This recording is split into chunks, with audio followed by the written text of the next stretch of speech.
I want to start by thanking the PSC for extending the public comment period on this important issue. My name is Martha Robertson. I'm chair of the Tompkins County Legislature, but I speak tonight for myself. I also extend my best wishes to Commissioner Audrey Zibelman. I hope she joins you soon. I strongly urge that the PSC and Governor Cuomo's administration keep the Cayuga operating plant and its sister, the Dunkirk NRG plant, open. These plants are vital for their local economies in terms of the jobs and the tax base they provide, as many families and communities continue to struggle in these difficult economic times. For these and other reasons, it makes sense to maintain local control of our energy. However, the narrow choice that the plant operators and the utilities have been asked to make, and that we've been asked to comment on, is a false choice.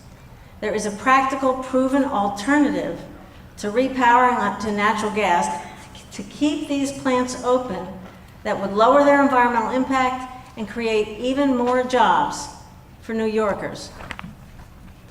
I call on the PSC to consider keeping Lansing and Dunkirk open as coal-fired plants, but retrofitting them to co-fire with biomass. Yes, I said keep them in coal, but retrofit to co-fire with biomass. This is a practical solution that's already being used widely.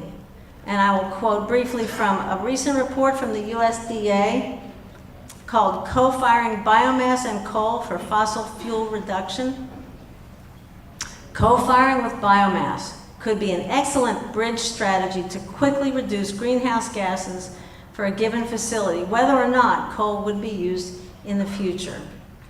A technical and economic feasibility study is needed to explore this option for our plants before any decision is made. And I know the Lansing Town Board looked at this, discussed this a couple of years ago.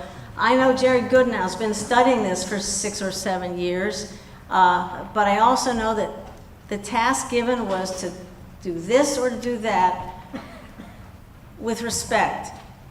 The Public Service Commission works for us. I ask that the Public Service Commission open this discussion up and consider another option. There is no reason not to consider co-firing biomass with coal at Lansing and Dunkirk. This alternative would have the following advantages. It would keep the plants open, providing reliable electricity and good jobs and stabilizing the tax base. By maintaining coal operations, the investment needed to retrofit to co-fire with biomass would be modest compared to a full conversion to gas. Therefore, this could be the least expensive alternative for ratepayers who will eventually be asked to cover the cost. It would likely also be the quickest solution to implement. Co-firing with biomass would reduce coal use by up to 30%, cutting the plant's health and climate-damaging emissions, and generating and processing and transporting the biomass could create up to 3 times more jobs than either the repowering or the transmission alternatives. It would also help to maintain the viability of our railroad infrastructure. Now, what does biomass mean? Biomass is basically any kind of fuel that basically has an organic, it comes from organic processes. And the viable feedstocks are many and varied, including switchgrass, agricultural waste such as plant material and cow manure, and municipal solid waste, as well as wood scraps, packaging materials, and textiles that can't be recycled. With time and innovation, the percentage of biomass used could be increased further, replacing even more coal in the mix. If we go in this direction, if we go in the direction, for example, of converting waste to energy, as a couple of people have mentioned, today's technology is vastly improved and much safer than earlier efforts. We would solve major economic and environmental problems for farmers, for cities, for businesses and manufacturers by removing waste from landfills, turning liabilities into marketable commodities. Right now, 10 plants in New York State and 400 or so, at least in Europe, use solid waste for fuel. This is not I didn't make this up. Whatever the particular biomass we would use, we would create a new market and stimulate the supply chain for feedstocks produced right here in New York. We could become a leader in these technologies.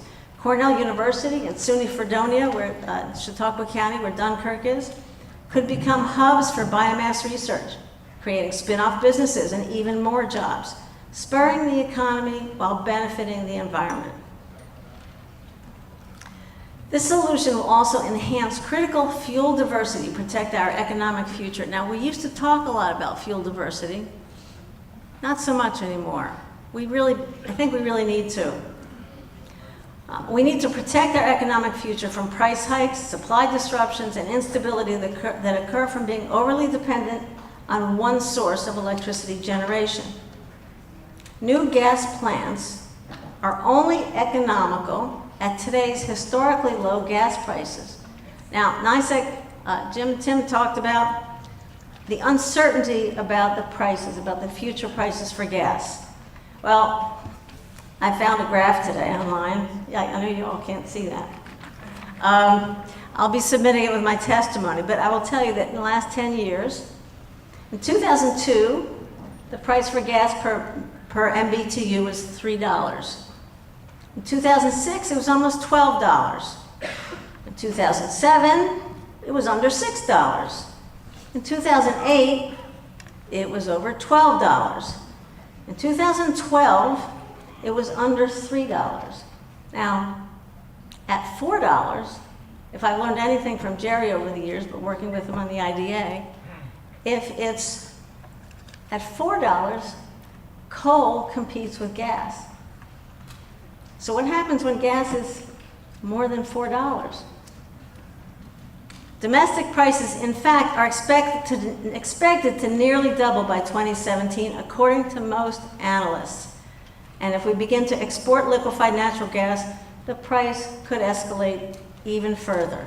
When that happens, the repowered gas plants would no longer be economical. Biomass plus coal solves the problem. Keeps a fuel mix, a fuel diversity in New York State.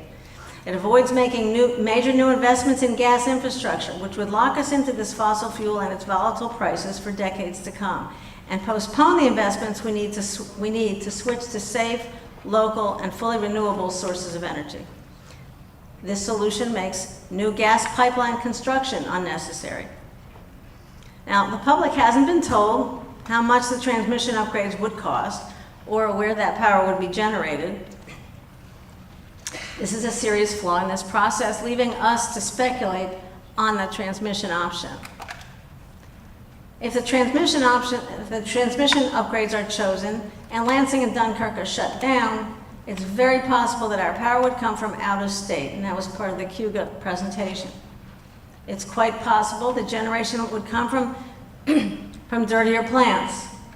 And if the power came from a non-RGGI state, from a state outside the Regional Greenhouse Gas Initiative Compact, in other words, Pennsylvania or Ohio or Canada, we would also be siphoning revenue from NYSERDA.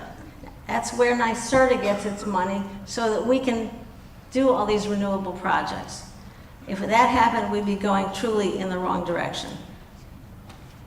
Now, even if we invest quickly and heavily in wind, water, and solar power, the transition to renewable energy and a smart grid will take time. Co-firing biomass with coal will maintain reliability in the meantime. Now, to quote that USDA report again, biomass is a significant renewable energy option for the U.S., and co-firing is perhaps the best short-term means of reducing carbon dioxide emissions for coal-burning facilities. The stakes are very high, as the Cayuga and Dunkirk plants serve an important role in meeting our energy needs, providing quality jobs, and supporting our communities. I urge the PSC to conduct a technical and economic feasibility study to explore the option of co-firing biomass with coal before a decision is made.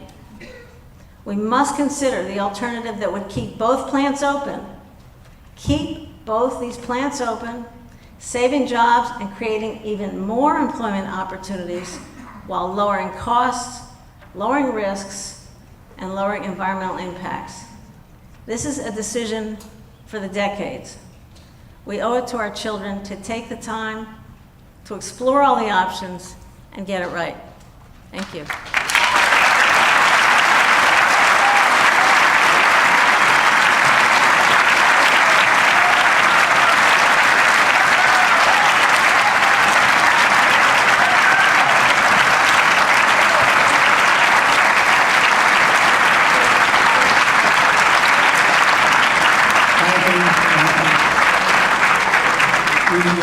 We have quite a few other public officials who have signed up to speak. At this point, I'm going to begin to mix in some of the others who have signed up to speak.